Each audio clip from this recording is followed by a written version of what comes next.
श्रीमद् भगवत गीता जीवन का एक ऐसा मार्गदर्शक ग्रंथ है जो कर्म, ज्ञान और भक्ति के मार्गों को बताता है। गीता का तीसरा अध्याय, जिसे कर्म योग कहा गया है, बताता है कि हमारे जीवन में कर्म का क्या महत्व है और हम किस तरह से निस्वार्थता तथा अनुशासन के साथ अपने कर्तव्यों का पालन कर सकते हैं। यह अध्याय हमें स्पष्ट करता है कि केवल ज्ञान लेकर या केवल किसी बाहरी नियम का पालन कर लेने से जीवन सिद्ध नहीं होता। हमें कर्म करना होगा, पर मन और इच्छा को पवित्र रखते हुए। चलिए सरल शब्दों में और उदाहरणों से समझते हैं। प्रश्न और उलझन, अर्जुन की स्थिति। अध्याय की शुरुआत अर्जुन के एक सवाल से होती है। अर्जुन कहते हैं, हे जनार्दन, आप ज्ञान को श्रेष्ठ बताते हैं, फिर भी मुझे युद्ध का आदेश क्यों दे रहे हैं? अगर ज्ञान ही श्रेष्ठ है तो फिर कर्म क्यों? यह सवाल बहुत ही मानविक और वास्तविक है। हमें भी अक्सर यही उलझन होती है। क्या पढ़ाई, ध्यान या ज्ञान ज्यादा जरूरी है या कर्म और जिम्मेदारियां? अर्जुन का कंफ्यूजन इसलिए भी घटित हुआ था क्योंकि वे भगवान श्री कृष्ण के समक्ष बैठे हुए थे और भगवान लगातार ज्ञान की बातें कर रहे थे। अर्जुन सोचने लगे कि अगर सब कुछ जान लेने से ही हो जाएगा तो फिर युद्ध जैसा हिंसक कर्म करना क्यों? श्री कृष्ण ने अर्जुन को समझाया कि जीवन में दो महत्वपूर्ण प्रवृत्तियां हैं, ज्ञान का मार्ग सांख्य संन्यास और कर्म का मार्ग कर्मयोग। ज्ञान का मार्ग उन लोगों के लिए है जो अपने इंद्रियों को वश में कर लेते हैं और स्थिर चित्त होकर मोक्ष या आत्म समाधि का लक्ष्य रखते हैं। इसे संन्यास या सांख्य कहते हैं। कर्म योग का मार्ग उन लोगों के लिए है जो दुनिया में रहते हुए भी अपने कर्तव्यों का निष्काम भाव से पालन करते हैं, यानी फल की इच्छा बिना। इस मार्ग में इंद्रियों का संयम जरूरी है, पर काम करना भी उतना ही अनिवार्य है। कृष्ण ने कहा कि कोई भी प्राणी क्षण भर भी बिना कर्म किए नहीं रह सकता। भोजन करना, बोलना, चलना, ये सब कर्म हैं। केवल कर्म छोड़ देने से कोई सन्यासी नहीं बन जाता और केवल ज्ञान का ढोंग करने से भी कुछ सिद्ध नहीं होता। कई लोग सिर्फ दिखावे के लिए कहते हैं, मैंने संसार त्याग दिया, परंतु अगर उनका मन अभी भी इच्छाओं और लालसाओं में लगा हुआ है तो वह त्याग केवल शब्दों का त्याग है, हृदय का नहीं। ऐसे लोगों को कृष्ण पाखंडी कहते हैं। वास्तविक सन्यास वही है जिसमें मन की लालसाएं शांत हों, और वास्तविक कर्म योग वही है जिसमें इंद्रियां नियंत्रण में हों, पर व्यक्ति अपने कर्तव्यों को निभाता रहे बिना किसी फल की आस के। कृष्ण कहते हैं कि हर मनुष्य को कुछ कर्म नियत होते हैं। वे कर्तव्य जो उसकी स्थिति, परिवार, समाज और स्वभाव के अनुसार बनते हैं। यदि आप अपनी मर्जी से किसी काम को चुनते हैं और उसे अपना कर्म मान लेते हैं तो वह नियत कर्म नहीं बनता। आपको वही कर्म करना चाहिए जो आपके लिए निर्धारित है या जिसे आप अपने कर्तव्य के रूप में स्वीकार करें। उदाहरण के लिए, एक किसान का कर्म खेती करना है, एक शिक्षक का कर्म पढ़ाना है। यदि किसान अचानक छोड़कर अपने लिए किसी और काम को चुन ले तो वह उसके नियत कर्म से अलग काम है। परंतु यह भी ध्यान रहे कि हर व्यक्ति का धर्म और कर्तव्य अलग अलग परिस्थिति पर निर्भर करता है। कृष्ण ने कहा कि अपना कर्म यज्ञ समझकर करो। यज्ञ का अर्थ केवल अग्नि में आहुति दे देना नहीं है। यज्ञ का व्यापक अर्थ है समाज, परिवार और प्रकृति का कल्याण। जब हम अपने काम को यज्ञ के रूप में करते हैं, यानी निस्वार्थ भाव से परोपकार के लिए, तब उस कर्म का स्तर ऊंचा हो जाता है। यज्ञ से यह सीखना चाहिए कि हमारा प्रत्येक कर्म किसी न किसी रूप में दूसरों के लिए भी फलदायी होना चाहिए, चाहे वह परिवार के लिए भोजन बनाना हो या समाज के लिए सच्चा काम करना। कृष्ण का महत्वपूर्ण संदेश यह है कि इंद्रियों को वश में करना आवश्यक है।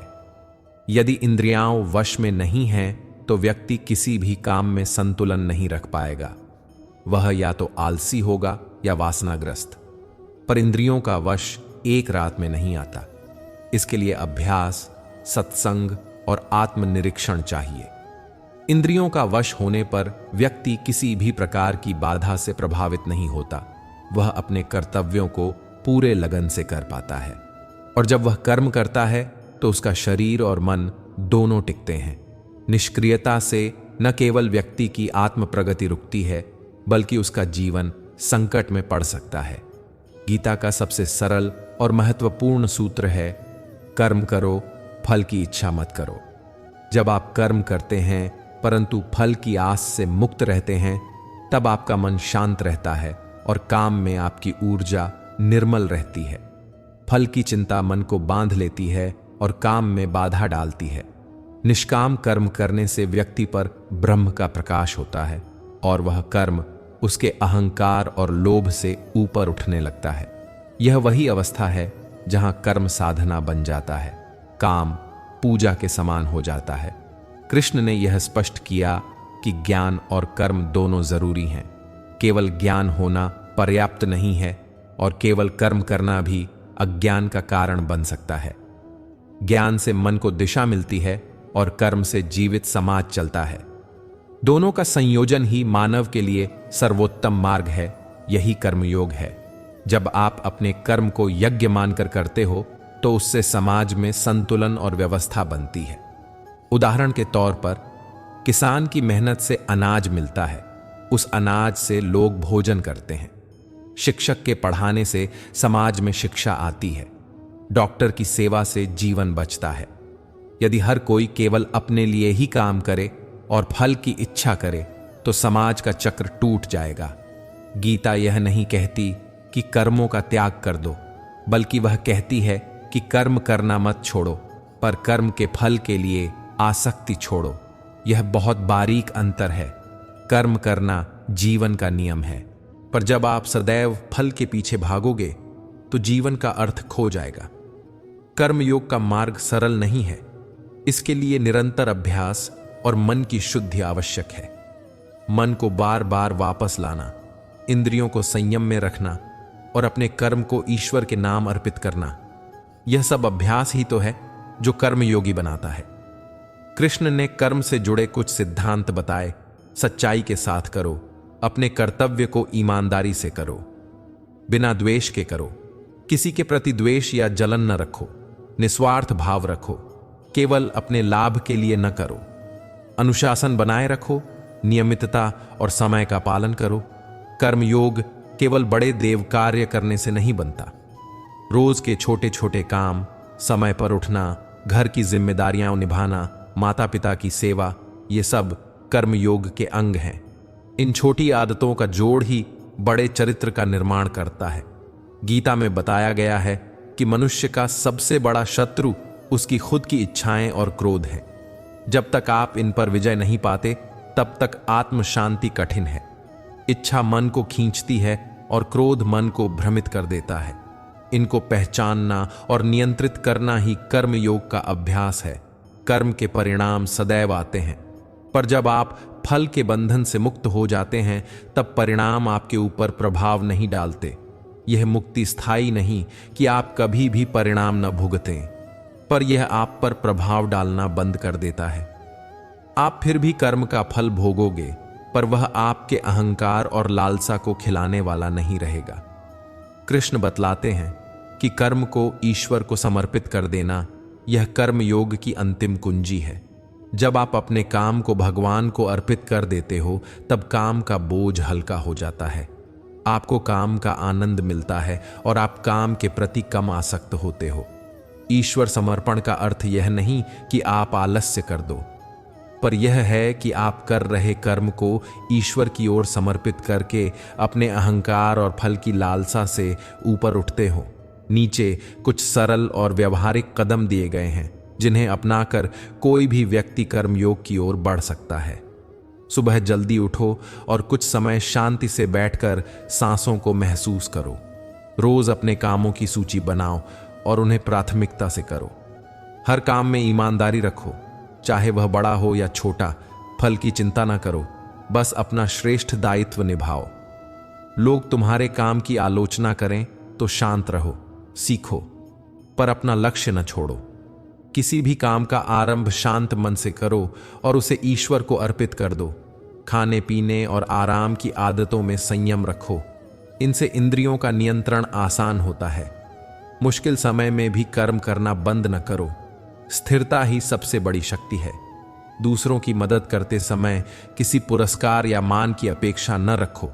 दिन में थोड़ा समय आत्मविश्लेषण के लिए निकालो। अपने कर्म का परिणाम और लक्ष्य जांचो। मान लो एक किसान है, वह रोज खेत में मेहनत करता है। कभी कभी फसल अच्छी होती है तो कभी नहीं, पर वह मेहनत छोड़ता नहीं।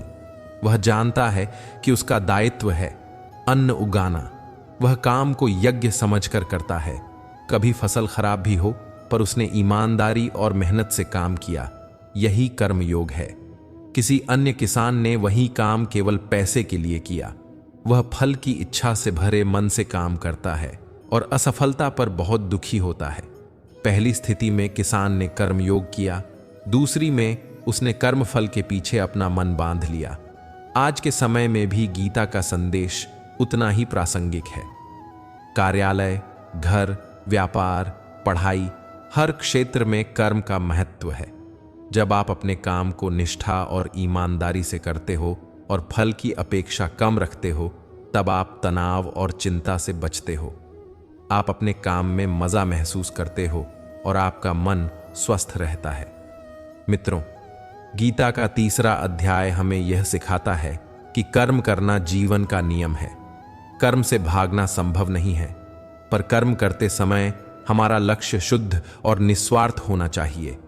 ज्ञान से मार्गदर्शन लो, पर कर्म से समाज को चलाते रहो। अपने कर्म को यज्ञ समझो, फल की आस मत रखो और अपने कर्तव्यों का पालन प्रेम पूर्वक करो। हे भगवान, हमें अपने कर्तव्यों को समझने, इंद्रियों को वश में रखने और निष्काम भाव से कर्म करने की शक्ति प्रदान करो। हमारे कर्मों को समाज के कल्याण और अपने आत्मोन्नयन के लिए उपयोगी बनाओ। यज्ञ का अर्थ है ईश्वर और संसार के लिए किया गया दिव्य कर्म। न केवल आग जलाकर जो कर सकते हैं, बल्कि सही भावना से, निस्वार्थ भाव से किया गया कोई भी कर्म यज्ञ कहलाता है। यज्ञ वह साधन है जिससे देवता प्रसन्न होते हैं और उनकी कृपा से संसार में सुख समृद्धि आती है। हमें बताया गया है कि काम शुरू करने से पहले ईश्वर का नाम लेना चाहिए। जब हम ईश्वर का स्मरण करते हुए कोई शुभ कार्य करते हैं, तब वह कर्म यज्ञ बन जाता है। यज्ञ करने से देवता प्रसन्न होते हैं और अवांछित परेशानियां दूर हो जाती हैं। लेकिन जो लोग बिना यज्ञ के, बिना भगवान का स्मरण किए केवल अपने शरीर का पोषण करने के लिए कर्म करते हैं, वे वास्तव में चोर की तरह हैं। उन्हें समझना चाहिए कि वे दूसरों के लिए नहीं, केवल अपने सुख की चाह में जीवन जी रहे हैं। हमारी जीवन शक्ति का आधार अन्न है। सभी प्राणी अन्न से ही पैदा होते हैं और अन्न से ही जीवित रहते हैं। अन्न का उत्पादन बारिश से मिलता है और बारिश यज्ञ के कारण होती है। यज्ञ का स्रोत वेदों में बताए गए कर्म और विधियों से जुड़ा हुआ है। इसलिए यज्ञ, अन्न और जीवन एक दूसरे से गहरे रूप से जुड़े हुए हैं। इसलिए हमारी संस्कृति में वेदों का बहुत महत्व है। वेदों से ही ज्ञान मिला और यज्ञ के नियम बने। यज्ञ और ईश्वर का आपस में सीधा संबंध है। यही कारण है कि हम किसी भी शुभ काम से पहले नाम स्मरण की शुरुआत करते हैं। हे पार्थ, अर्थात हे मित्र, हमें अपने कर्म कर्तव्यों का पालन करना चाहिए। यदि कोई व्यक्ति परंपरा और नियमों का पालन नहीं करता और केवल इंद्रियों की वासना में खोया रहता है, तो उसका जीवन व्यर्थ ही बीतता है। परंतु जो आत्मा के साथ जुड़कर आंतरिक शांति पाकर निष्काम भाव से कर्म करता है, उसका कर्म पवित्र होता है और वह आत्मिक उन्नति करता है। यहां आत्मा का मतलब है हमारे अंदर का सच्चा स्थायी भाग। जो व्यक्ति आत्मा में स्थिर है, जो सच्चाई को समझ चुका है, उसके लिए वैसा कोई कर्तव्य नहीं बचता जो उसे बांधे। फिर भी ऐसे महापुरुष संसार में रहते हैं, पर उनका कर्म और चिंतन स्वार्थ से बंधा नहीं होता। कहने का तात्पर्य यही है, जिसे परमात्मा मिल चुका है वह फिर भी कर्म करता है, पर बिना किसी लोभ, द्वेष या इच्छा के। इसलिए हमें भी अपनी इच्छा त्याग कर अपने कर्तव्य का पालन निस्वार्थ रूप से करना चाहिए। कई महान व्यक्ति जैसे राजा जनक निष्काम कर्म के माध्यम से परम सिद्धि को प्राप्त हुए। निष्काम कर्म का अर्थ है फल की इच्छा नहीं, केवल कर्तव्य का पालन। इस भाव से किया गया कर्म मनुष्य को अंतिम रूप से आत्मसिद्धि की ओर ले जाता है। जब हम बिना किसी अपेक्षा के सेवा करते हैं, तभी हमारी दृष्टि और हृदय श्रेष्ठ बनते हैं। ऐसे कर्म से समाज का कल्याण भी होता है। इसलिए जो ज्ञानी हैं, उन्हें और अधिक जिम्मेदारी लेनी चाहिए। वे अपने व्यवहार से दूसरों को प्रेरित करें, ताकि हर कोई अपने अपने धर्म कर्तव्य का पालन करे। जो लोग समाज में नेता, शिक्षक या आदर्श बनकर उठते हैं, उनका व्यवहार बहुत महत्व रखता है, क्योंकि लोग अक्सर वही करते हैं जो वे उनके पर देख पाते हैं। यदि श्रेष्ठ लोग सदाचार और धर्म का पालन करेंगे, तो समाज भी उसी राह पर चलेगा। इसलिए सज्जन व्यक्तियों पर यह जिम्मेदारी होती है कि वे हमेशा अच्छा आचरण दिखाएं। यदि नित्याचार, नियम और धर्म का पालन न हो, तो समाज में अनर्थ फैल सकते हैं। इसीलिए श्री कृष्ण कहते हैं कि मैं स्वयं भी कर्म में लगा रहता हूं, ताकि संसार के लोग मेरे मार्ग का अनुसरण करते हुए ठीक से चलें। सभी कर्म प्रकृति के 3 गुणों सत्व, रजस और तमस से प्रभावित होते हैं। तामसिक गुण आलस्य, ऊर्जा की कमी, अनभिज्ञता, राजसिक गुण सक्रियता, परंतु अक्सर अहंकार और दिखावे से जुड़ा, सात्विक गुण शुद्धता, ज्ञान, संयम और दूसरों के हित के लिए काम करना। अज्ञानी व्यक्ति सोचते हैं कि वे स्वयं ही सारे कर्म कर रहे हैं, पर जो ज्ञानी होते हैं वे समझते हैं कि उनके गुण ही उन्हें कर्म करवा रहे हैं। यह समझ जो मिलने पर व्यक्ति न किसी कर्म में अधिक आसक्त होता है और न ही अहंकार से ग्रस्त। इसलिए जो व्यक्ति ज्ञान प्राप्त कर लेता है, वह दूसरों को यह भी समझाने का कर्तव्य रखता है कि कर्म ही हमारा धर्म है और किस प्रकार बिना आसक्ति के कर्म किए जाए। इंद्रियों में राग, प्रेम, इच्छा और द्वेष, नफरत, अरुचि दोनों छिपे होते हैं। ये भाव मनुष्य को भ्रमित कर देते हैं और वही मोह की शुरुआत होते हैं। यदि आदमी इन इंद्रियों के वश होकर चलने लगे, तो वह अपने सही मार्ग से भटक जाता है। काम, क्रोध, लोभ और मोह, ये चारों इंद्रियों के रूप में हमारे बड़े शत्रु हैं। इनको अपना शत्रु मानकर दूर रखना चाहिए। जब मनुष्य इन वासनाओं से मुक्त हो जाता है, तब वह आत्म कल्याण की दिशा में बढ़ता है। कई बार ऐसा होता है कि हम दूसरों को देखकर उनके कर्तव्य पर टीका टिप्पणी करने लगते हैं, पर यहां श्री कृष्ण बताते हैं कि दूसरों का कर्तव्य अलग है, हमारा कर्तव्य अलग। हमें अपना धर्म ईमानदारी से निभाना चाहिए। दूसरों का अनुकरण करने की बजाय अपने कर्तव्य का ईमानदारी से पालन अधिक महत्वपूर्ण है। यही संदेश है कि अपने सारे कर्म ईश्वर में समर्पित कर दो। जब तुम कर्मों को सत्य ज्ञान के साथ और ईश्वर को डुबोकर करोगे, अर्थात अपने कर्मों का फल ईश्वर को अर्पित कर दोगे, तब तुम इच्छा, ममता और चिंता से मुक्त हो जाओगे। तभी तुम निर्भय होकर अपने कर्तव्य का पालन कर सकोगे। यद्यपि बहुत से लोग अपने कर्तव्यों को करते हुए ही ईश्वर ज्ञान प्राप्त कर चुके हैं, अतः कर्म और ज्ञान साथ साथ चलते हैं। ज्ञान प्राप्त करने के बाद भी कर्म आवश्यक है, पर कर्मों का स्वरूप बदल जाता है। वह निस्वार्थ और परोपकारी हो जाता है। हे अर्जुन, जो व्यक्ति जानता है कि कैसे कर्म करना चाहिए, उसे संसार के कल्याण के लिए कर्म करना चाहिए। विद्वान और ज्ञानी इस जिम्मेदारी को नकार नहीं सकते। यदि वे सही मार्ग दिखाएंगे तो लोग भी उसी राह पर चलेंगे। यदि ज्ञानी लोग निष्कपट और दयालु व्यवहार करें, तो समाज का स्वभाव भी सुधर सकता है।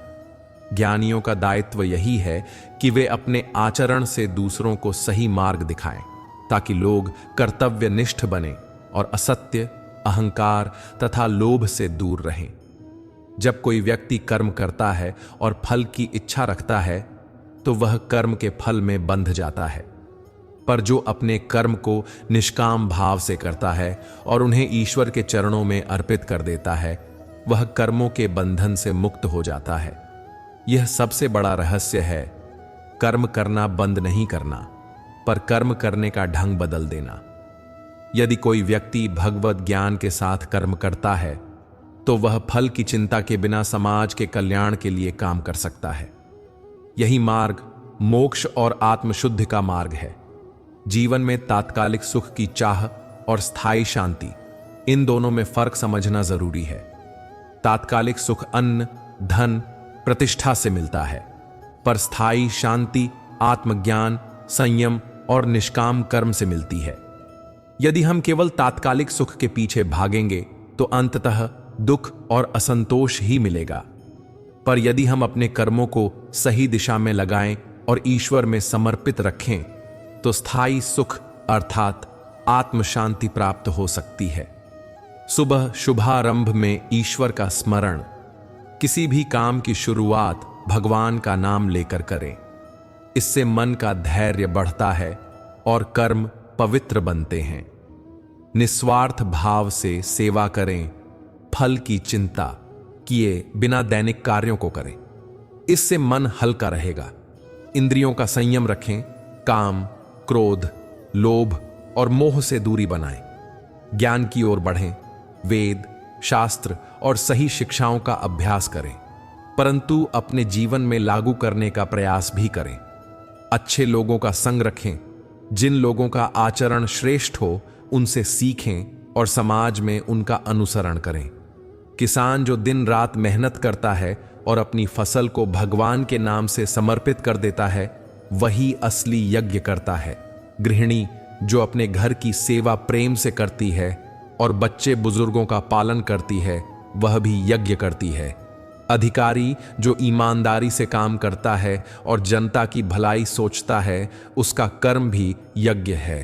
इन सभी में एक बात समान है, वे काम निस्वार्थ भाव से करते हैं और अपने कर्म को ईश्वर को अर्पित कर देते हैं।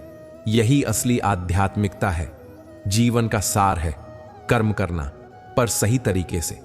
यज्ञ वह भावना है जो हमारे कर्मों को पवित्र बनाती है। अन्न, वर्षा, प्रकृति सब यज्ञ से जुड़े हैं। यदि हम केवल अपने लिए जीते हैं तो हम चोर बन जाते हैं, पर यदि हम अपने कर्मों को पूरे निष्ठा और समर्पण से करते हैं तो हम समाज और आत्मा दोनों का कल्याण करते हैं। श्री कृष्ण ने कहा कि जो मनुष्य मेरे आदेशों को बिना ईर्ष्या के मानकर श्रद्धा के साथ निस्वार्थ भाव से कर्म करता है, वह कर्म फलों के बंधन से मुक्त हो जाता है। इसलिए हे मित्र, अपने सभी कर्म ईश्वर में समर्पित कर दो और आशा, ममता तथा संताप का त्याग कर दो। हमारे जीवन में बहुत बार ऐसा होता है कि इंसान जानकर भी गलत काम कर बैठता है, कभी कभी डर के कारण, कभी किसी के दबाव में और कभी अपनी इच्छाओं के लालच में। अर्जुन ने भी इसी तरह भगवान से पूछा था कि हे प्रभु, मनुष्य बिना चाहकर भी पाप कैसे करने लगता है? वह किस कारण से धर्म से भटक जाता है? श्री कृष्ण ने इसका सरल सा कारण बताया, रजोगुण से उत्पन्न काम, वासना और क्रोध। ये ही वे भाव हैं जो मनुष्य को पाप के मार्ग पर धकेलते हैं। हम शब्दों में कहें तो काम का मतलब है इच्छा, वासना। क्रोध का मतलब है जब हमें कुछ मिलता नहीं और हम उबल पड़ते हैं। लोभ वह है जो हमेशा और अधिक चाहता है। मोह वह लगाव है जो हमें वस्तुओं, लोगों और फल की तरफ इतना जोड़ देता है कि हम सही और गलत का भान खो देते हैं। श्री कृष्ण ने इन भावों को शत्रु कहा है। क्यों शत्रु? क्योंकि ये हमारे भीतर रहते हुए हमारे ज्ञान को ढक देते हैं। जैसे धुएं से आग छुप जाती है, धूल से दर्पण अपना प्रतिबिंब नहीं दिखा पाता, उसी तरह कामनाएं और क्रोध हमारे ज्ञान और विवेक को ढक देते हैं। जब ज्ञान ढक जाता है तो मन का सही गलत का निर्णय बिगड़ जाता है और हम पाप करने लगते हैं। सोचिए, जब किसी चिड़िया का घोंसला बंद हो तब भी अंदर की रोशनी कम हो जाती है। इसी तरह जब इंद्रियां और कामनाएं वश में न हो तो आत्मा की रोशनी भी अस्पष्ट हो जाती है। इसलिए श्री कृष्ण कहते हैं कि जो मनुष्य बुद्धिमान है, उसका ज्ञान भी अगर कामना की अग्नि से ढका हुआ होगा तो वह सजग नहीं रह पाएगा, अतः हमें इन कामनाओं को न केवल समझना है बल्कि उन्हें नियंत्रित भी करना है। भगवान कहते हैं, हे अर्जुन, पहले अपनी इंद्रियों को वश में कर लो। इंद्रियां शरीर के द्वार हैं जिनसे इच्छाएं बाहर आती हैं और फिर मन में घर कर लेती हैं। इंद्रियों को नियंत्रित करना कठिन है पर असंभव नहीं। आइए इसे और सरल तरीकों से समझें। इंद्रियां और मन।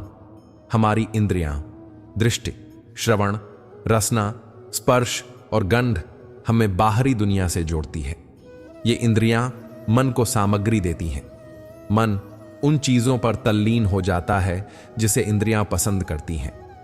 मन की इच्छा बढ़ती है और फिर क्रोध, दुख या मोह के रूप में वापस लौटती है। मन और बुद्धि। मन जिसे भावनाएं निर्देशित करती हैं, बुद्धि उसे नियंत्रित कर सकती है। पर अगर बुद्धि कमजोर हो जाए या यदि मन इतना प्रभावित हो जाए कि बुद्धि उसकी आवाज सुनना बंद कर दे, तो मन ही निर्णय लेता है। बुद्धि जरा ठंडी और सोच विचार वाली होती है, पर जब कामनाएं प्रबल हों, बुद्धि दब जाती है। आत्मा की पहचान। श्री कृष्ण ने कहा कि सबसे ऊपर आत्मा है। आत्मा शुद्ध है और अचल है। इसलिए सबसे पहले हमें अपनी असल पहचान, आत्मा, को जानना चाहिए। मैं शरीर नहीं, मैं आत्मा हूं। इस भाव से ही मन, बुद्धि और इंद्रियों पर विजय संभव है। अब सवाल उठता है, हम अपनी इंद्रियों और कामनाओं को कैसे वश में करें? यहां कुछ सरल और व्यावहारिक उपाय दिए जा रहे हैं जो भगवद गीता और योग शास्त्र की शिक्षाओं से मेल खाते हैं। सतत अभ्यास, अभ्यास और धीरज। किसी भी चीज पर विजय पाने के लिए अभ्यास जरूरी है। जैसे मसल्स को मजबूत करने के लिए बार बार व्यायाम करना पड़ता है, वैसे ही मनोबल और संयम को भी लगातार अभ्यास चाहिए। प्रतिदिन ध्यान, प्रार्थना और स्वाध्याय करने से मन की इच्छाएं शांत होती है। एकाग्रता और धारणा, ध्यान व ध्यान व्यवहार। ध्यान करने से मन एक जगह टिकता है। जब मन बांटे बांटे विचारों में उलझा रहता है तो कामनाएं उसे बहला लेती हैं। ध्यान से मन की ऊर्जा आत्मज्ञान की ओर बढ़ती है और मोहमाया कमजोर पड़ती है। यह बिल्कुल वैसा है जैसे नदी की तेज धार को रोककर उसे छोटे छोटे चैनलों में बांटना, पानी नियंत्रित हो जाता है। विवेक और निर्णय, बुद्धि का प्रयोग। बुद्धि को जागृत कीजिए। हर निर्णय के पहले ठंडे दिमाग से सोचिए, क्या यह काम मुझे और दूसरों को स्थायी सुख देगा? क्या यह धर्म के अनुरूप है? अक्सर घातक चीजें छोटे छोटे कदमों से आती हैं, इसलिए छोटे छोटे फैसलों में भी विवेक रखें। इच्छाओं का क्रम तय करना, संयम और संतोष। हमारी इच्छाएं अनगिनत हैं। हर इच्छा पूरी नहीं हो सकती, इसीलिए महत्वपूर्ण चीजों को चुनिए और बाकी पर संयम रखिए। संतोष एक बड़ा हथियार है। जब आप संतुष्ट रहना सीख लेते हैं तो लोभ अपने आप कम होता है। सखा संग और प्रेरणादायक वातावरण। हमारी संगति बहुत मायने रखती है। अच्छे लोगों का संग करना, धर्म, भक्ति और साधना वाले साथियों का होना, ये सब मन को स्थिर रखते हैं। जैसा कहते हैं, साथी चोर है तो रास्ता भी चोरी का दिखेगा। इसलिए सत्संग और प्रेरक मित्रों का चुनाव दृढ़ता से कीजिए। नित्य कर्म और समर्पण। कर्म योग का अर्थ है फल की आशा के बिना अपना कर्तव्य करते रहना। जब आप कर्म को ईश्वर के लिए समर्पित कर देते हैं, तब कामनाएं कमजोर पड़ने लगती हैं। कर्म करते हुए मन में यह भाव रहे कि मैं कर्म कर रहा हूं, फल ईश्वर के हाथ में है। इससे डर और लालसा दोनों से मुक्ति मिलती है। अब कुछ ऐसे रोजमर्रा के उदाहरण दें जो स्पष्ट कर दें कि काम, क्रोध और लोभ किस तरह हमारे जीवन को प्रभावित करते हैं। कामना। सोचिए कि किसी को बहुत महंगी चीज चाहिए। वह उसे पाने के लिए चोरी तक कर सकता है। शुरुआत सिर्फ एक छोटी चाह से होती है, पर धीरे धीरे इच्छा इतनी बड़ी बन जाती है कि विवेक कमजोर पड़ जाता है। क्रोध। किसी ने आपकी बेइज्जती कर दी। अगर आप तुरंत क्रोधित होकर बोल पड़ते हैं तो बहस बढ़ सकती है और रिश्ते बिगड़ सकते हैं। पर बुद्धिमान व्यक्ति धीरज दिखाता है, समय लेकर समझाता है। क्रोध के कारण अक्सर बहुत बड़े परिणाम भी सामने आते हैं। जीवन भर का अफसोस, लोभ। यदि कोई व्यक्ति हमेशा और अधिक पैसा चाहता है, वह ईमानदारी छोड़ सकता है, रिश्ता तोड़ सकता है और दूसरों का हनन कर सकता है। लोभ को सीमित करना सीखिए, अपने वास्तविक लक्ष्य का पता लगाइए। क्या धन ही सब कुछ है? मोह, किसी पुरानी याद या किसी व्यक्ति के प्रति इतना लगाव कि आप आगे बढ़ ही नहीं पाते। ऐसे लोग अक्सर अपने दुष्परिणाम नहीं देखते क्योंकि उनका मन उस मोह के कारण संकुचित हो जाता है। इन सब भावों का परिणाम क्या होता है? आत्मा का झांपित होना छिप जाता है, जीवन असंतुलित होता है और सबसे बड़ी बात, भय और अनिद्रा बढ़ते हैं। जब मन में शांति नहीं होती तब भय अपने आप उपजता है। इसलिए श्री कृष्ण कहते हैं कि भय उत्पन्न होता है जब हम अपने कर्तव्य का पालन नहीं करते या जब हम दूसरों के धर्म का अनुसरण करते हैं क्योंकि हमें खुद पर विश्वास नहीं होता। कभी कभी लोग बहुत ही कमजोर होते हैं, जिन्हें खुद पर विश्वास नहीं होता, वे दूसरों की नकल करते हैं। पर अगर किसी के भीतर आत्मसम्मान हो तो वह कभी भी दूसरे के धर्म को अपनाने के लिए मजबूर नहीं होगा। आत्मसम्मान और आत्मज्ञान का मतलब यह नहीं कि अहंकार बढ़े, बल्कि इसका अर्थ है अपनी असल पहचान को जानना और उसी अनुसार चलना।